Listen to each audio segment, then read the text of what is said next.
Up, everybody? Give us just a couple more minutes and then we'll get started.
All right, welcome to Lakers Tonight, presented by FanDuel here at The Volume. I'm Jason Timpf. Happy Sunday, everybody. I hope you all had a great weekend. I thought this game was the home run bet of the century. The Suns very much enjoy beating the living shit out of the Los Angeles Lakers, and for good reason. There's an interesting backstory there. As all of you guys know, they had a strange playoff series last year. Started late regular season, when LeBron was still nursing that ankle injury. Anthony Davis went into Phoenix and demolished their entire front line by himself, which kind of set a weird tone for that series as they've played in the first round. Then we have game one, where DeAndre Ayton kind of manhandles and outplays Anthony Davis a little bit. But then order is restored over the course of the next two games when LeBron and Anthony Davis physically manhandle the Suns again on their home floor and then back in Staples to take a 2-1 series lead. And then in game four, Anthony Davis pulls his groin, and the talent and physical dynamics of the series utterly shift in the other direction. And suddenly the Lakers can't handle anything that Phoenix was doing. There was an underlying current in that series too. The Lakers were not shooting particularly well. So obviously when Anthony Davis was out of the picture, that became an even bigger problem. But if you guys remember, in game three, at the end of that game, when LeBron was kind of toying with Jay Crowder a little bit, a lot of the bench was into it. There was obviously a little bit of like a big brother, little brother thing there that was happening between those two teams. The Lakers were the defending champs. They had all the momentum. They were in control of the series. I personally think that if Anthony Davis stayed healthy, the Lakers would have won that series. I know some people disagree. I know some people want to point out the Chris Paul thing. But to me, it's apples and oranges comparing the Chris Paul need for the Suns to what Anthony Davis brought to the Lakers, especially with what the Suns were getting out of Cam Payne at the time. Cam Payne arguably was every bit as good as Chris Paul in that playoff run. He, before the ankle injury, was a devastating matchup problem because he was just getting into the paint at will, which was causing massive problems for everybody that they faced. But that Chris Paul injury was kind of taken away from the fact that the Lakers were physically dominating that series. And one of the big reasons why I think the Lakers would have won that series is just like what happened with Milwaukee in the finals. Even though the Suns did have a depth advantage, even though the Suns did have a skill advantage, the Milwaukee Bucks just pulverized them physically. And over the course of that series, it wore on them.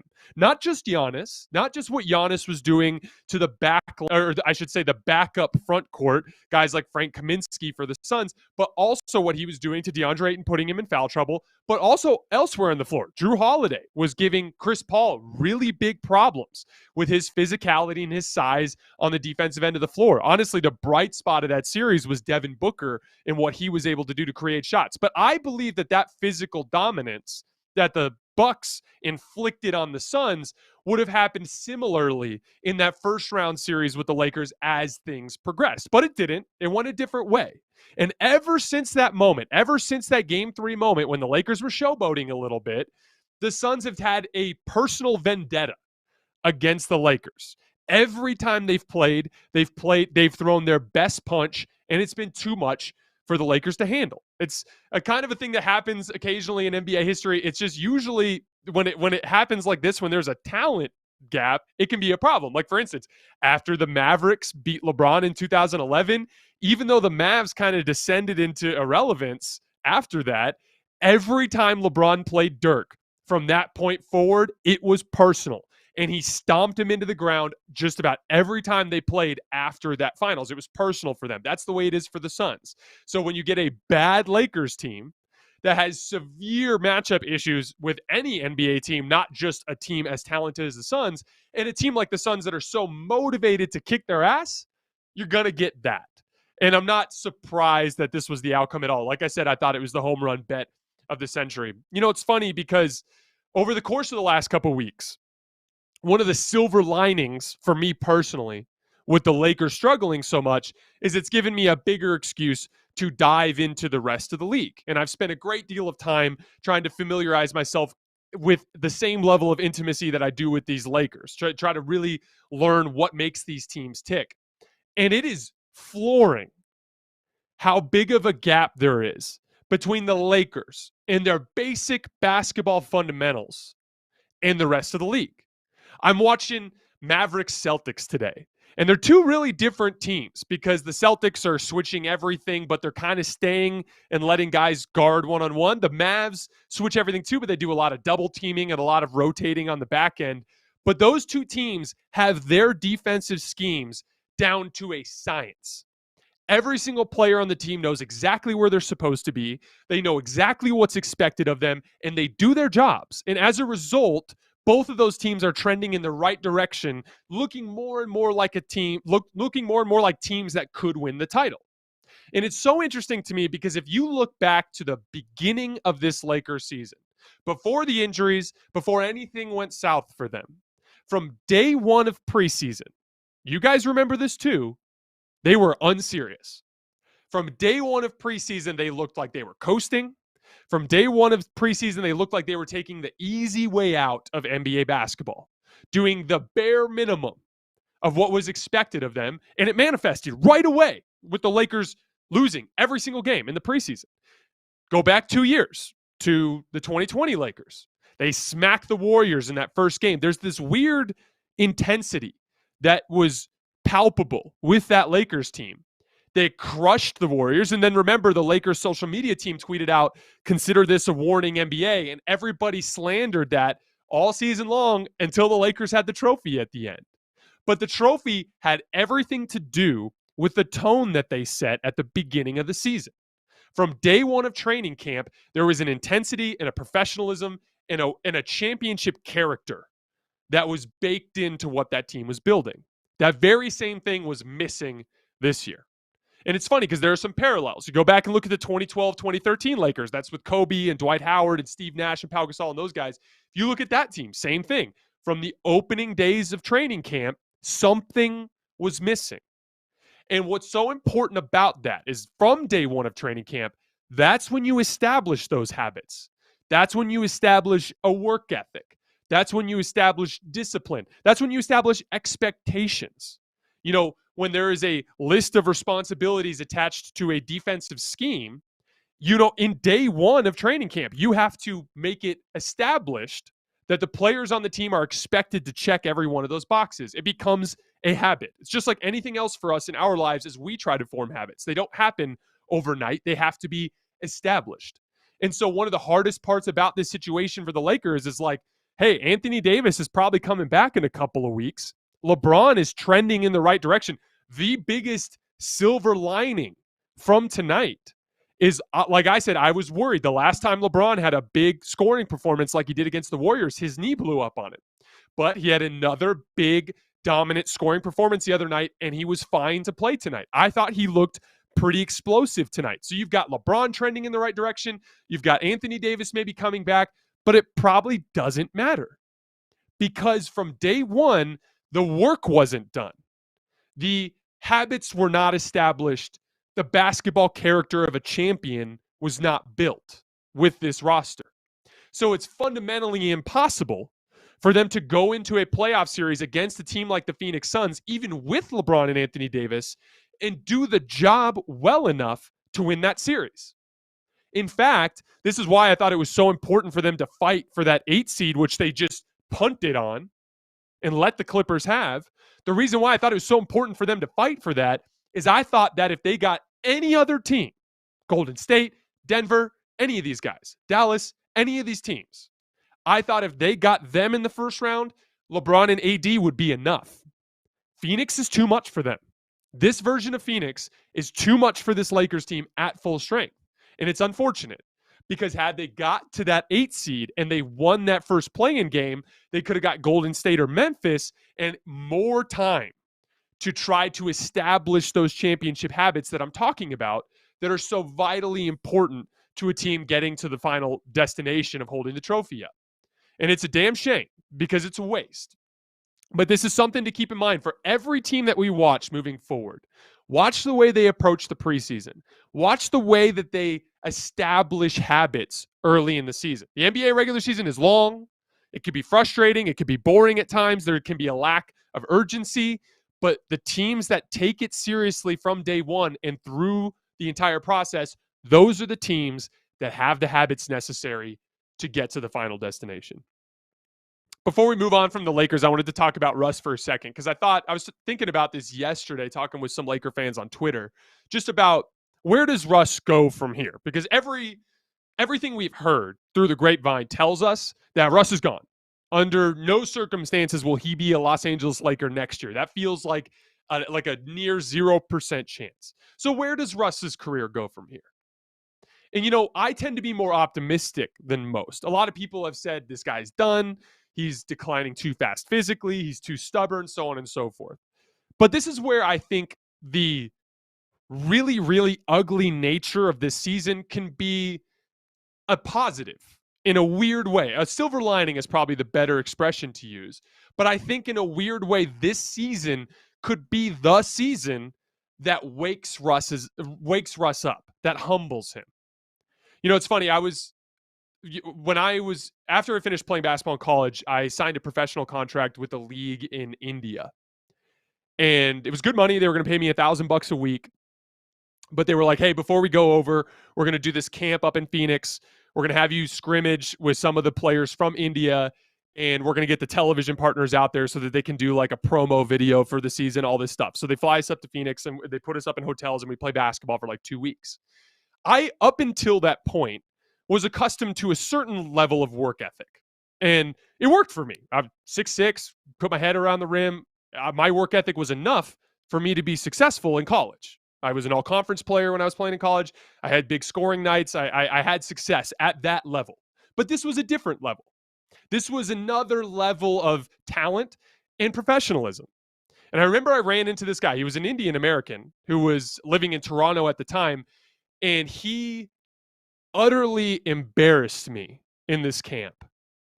Like, he was better than me at every single area of the game, and he was 2 inches taller and more muscular. And I remember leaving that camp when I was done. Unfortunately, the league in India ended up folding, so I never actually made it over there, which happens all the time with overseas hoops. That's just the nature of the business. But I remember taking that I couldn't stop thinking about it for weeks.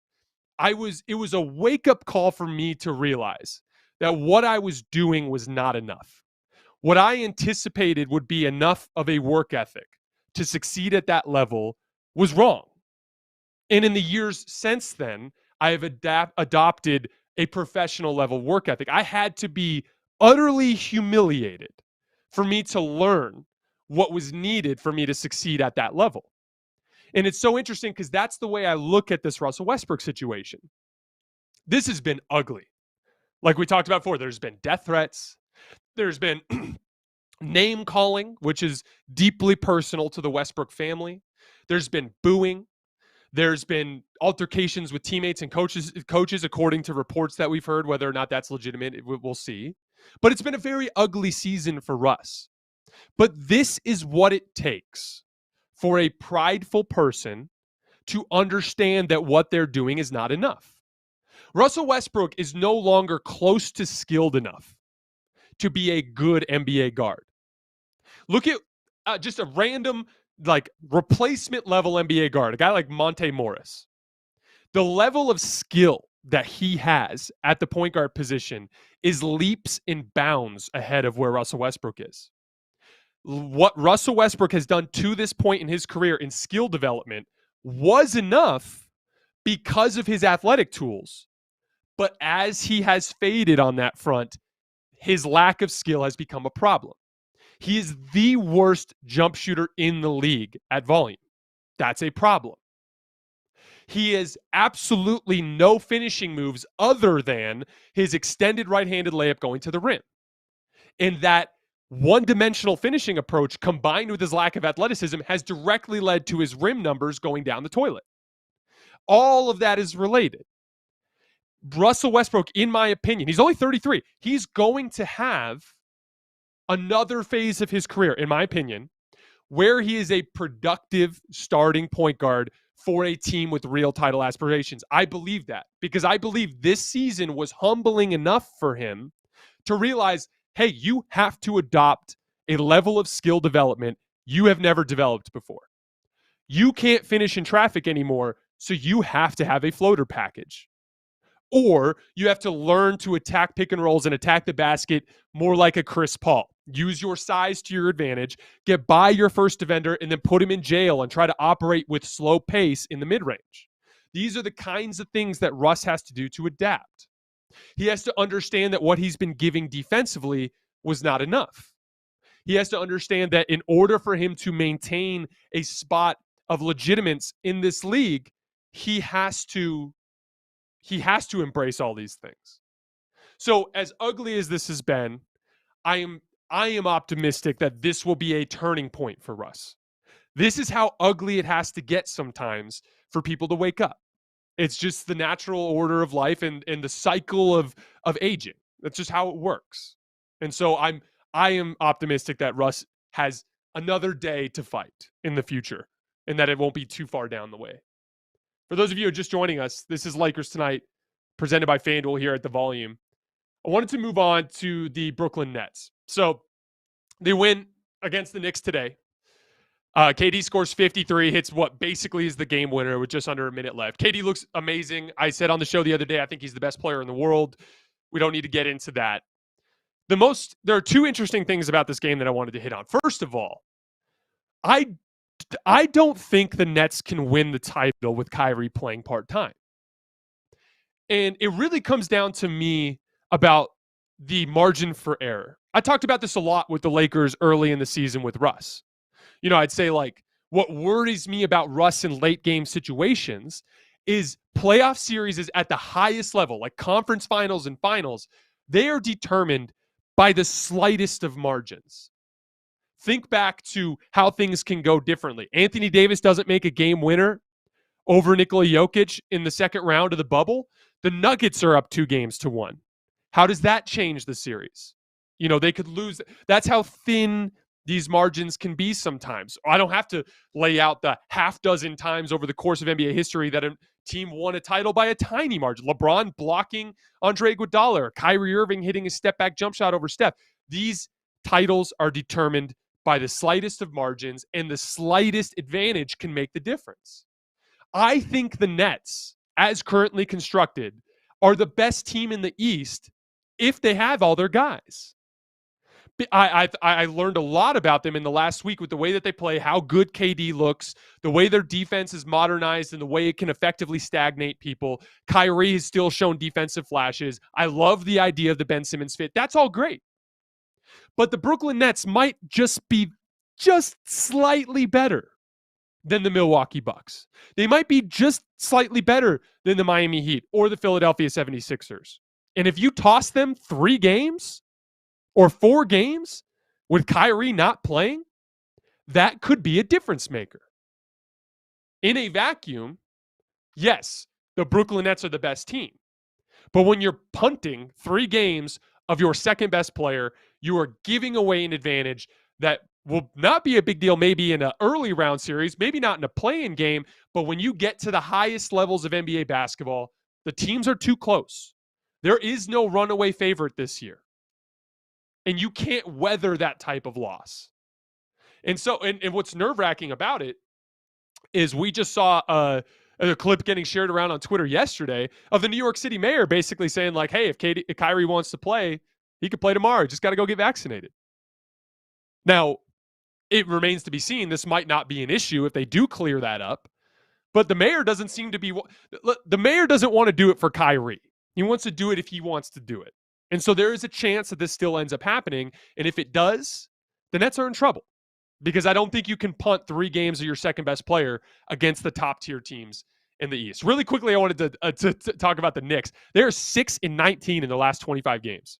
They're 15th in defense on the season after being 4th last year.